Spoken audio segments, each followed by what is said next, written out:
Danes v Dnevniku televizije Maribor. Odločitev sodišča o stečaju Kristala spremljali tudi delavci.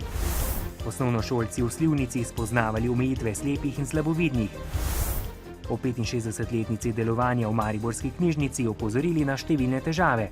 Novice Štajerske, Pomurja in Koroške ob 18.